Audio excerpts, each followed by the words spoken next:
From this video, I'm going to try to convince you to play a Shaman in World of Warcraft War Within. And to do that, we are going to break down everything about the Shaman class, its unique fun, the races that suit it best, the pros and cons, and even some build ideas that brings out its full potential. This is going to be a deep dive into the essence of the Shaman. Whether you are a battle-hardened veteran or a curious newcomer, this is the place to find out why this class stands apart from the rest. And as always, everything I'm talking about today is perfect for all you solo players out there who want to carve your own path without relying on anyone else. So grab your totems, sharpen your lightning, and let's get into why Shaman is one of the most rewarding and unique classes you can play.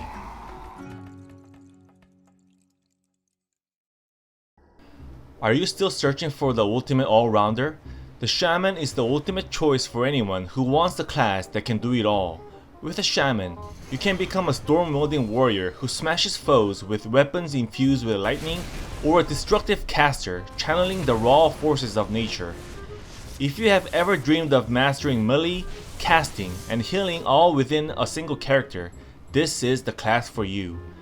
And of course, no discussion of Shamans is complete without mentioning Thrall, the iconic warchief of Warcraft 3, a true symbol of what this class stands for. Just like Thrall once turned a muscle-brained warrior into nothing more than fried chicken with a single bolt of lightning, Shaman themselves are walking storms. Lightning surges through their bodies. They are the masters of earth, flame, and storm, calling upon elemental spirits to fight by their side. To battle a Shaman is to fight the nature itself.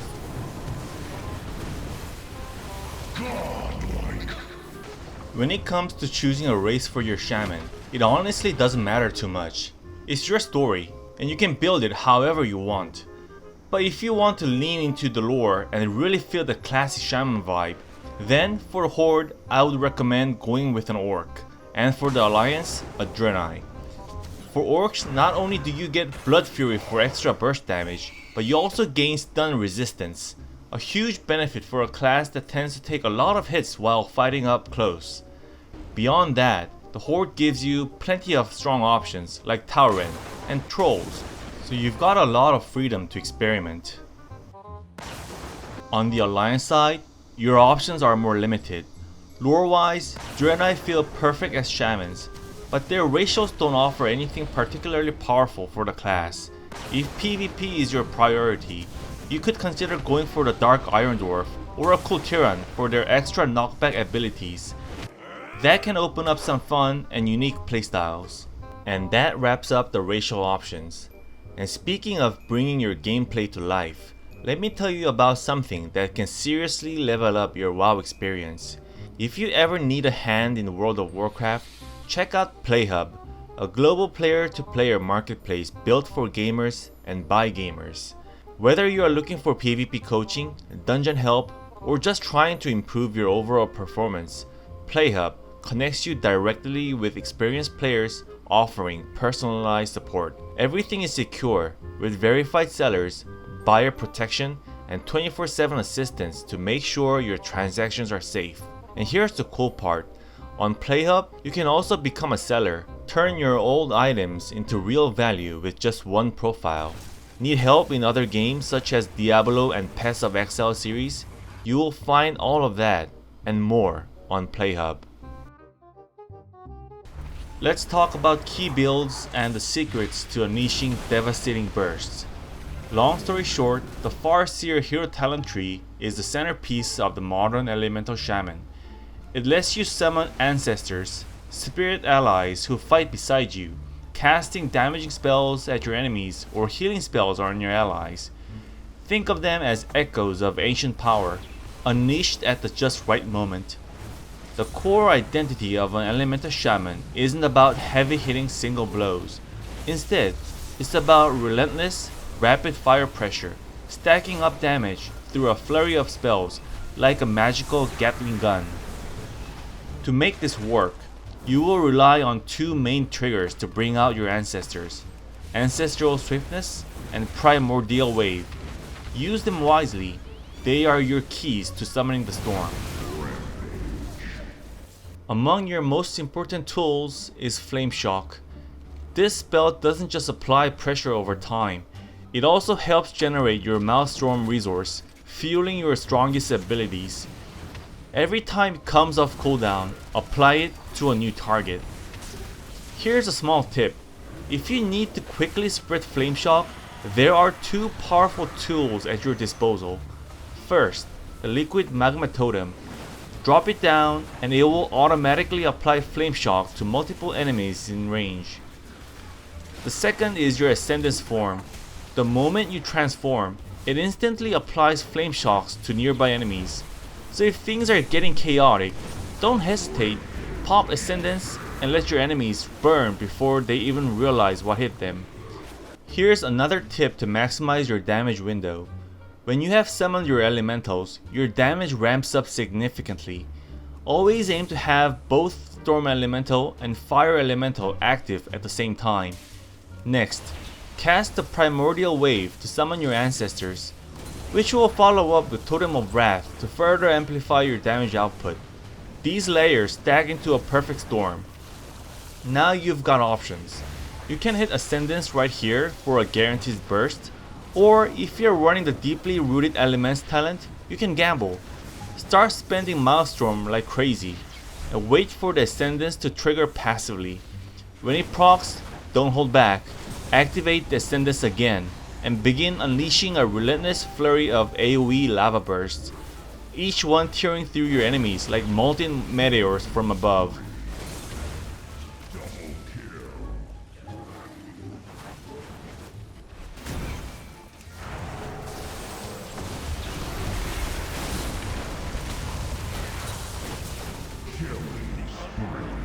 Now, let's talk about the second build, the Stormbringer. Where the Farseer leans heavily into fire, the Stormbringer channels the raw, unrelenting power of lightning.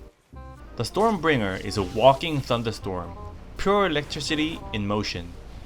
Stormbringer elemental shamans focus on empowering their lightning spells. Using the Tempest hero talent, they supercharge Lightning Bolt and Chain Lightning, striking down enemies with constant high voltage pressure. The fundamentals still apply. You will want to keep Flame Shot rolling on as many targets as possible to keep generating Maelstrom. But when it's time to burst, here's your rotation. Start by summoning your Storm Elemental. Activate Stormkeeper to supercharge your next lightning spells. Cast Primordial Wave. Then, hit Ascendance, drop Tempest, and unload Lightning Bolts, Lightning Bolts, and Lightning Bolts.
Another underrated joy of playing a shaman is knockbacks.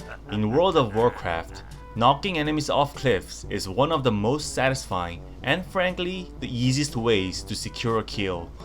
And shamans, they've got two tools built exactly for that. First is Thunderstorm, and second is a niche shield. Both require you to position yourself close enough to push your enemies off the edge, but the knockback distance is surprisingly far. Line it up right, and you can send players flying to their doom with nothing more than a flick of your hand. It's not just effective, it's hilarious. Master the angle, and you will turn every ledge into a death trap.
So, should you play a Shaman? Let's weigh the elements.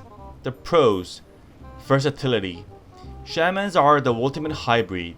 You can heal, you can cast, you can fight in melee. One character, 3 very different playstyles. You will never get bored. Unique utility. Shamans offer something few other classes can. From totems that stun or grip entire groups of enemies, to ones that shield your teammates or disrupt enemy casters, Shamans excel at team support. Their toolkit is built for impact, especially in group content and battlegrounds. Elemental flavors. Visually and thematically, Shamans are some of the most satisfying spellcasters in the game. From the classic lightning bolts to the earth-shattering animations of modern talents, Shaman spells have always looked and felt powerful, even back in Classic. The cons. Lower carry potential. Compared to pure DPS classes like rogues or hunters, Shamans typically shine less as lone carries. Their strength comes from enhancing the entire team, not just top fragging on the scoreboard. The battleground viability. In large-scale PvP like Battlegrounds, enhancement Shamans have historically struggled to find a place. They are often too squishy to frontline, and too close range to safely burst from the back. However, in arenas, enhancement Shaman is a powerhouse, one of the most explosive millispecs when played right. So to wrap up, if you have never tried playing a Shaman, do yourself a favor and give it a shot. You might just discover your new favorite class. And as always, I'll be waiting for you in the battlegrounds.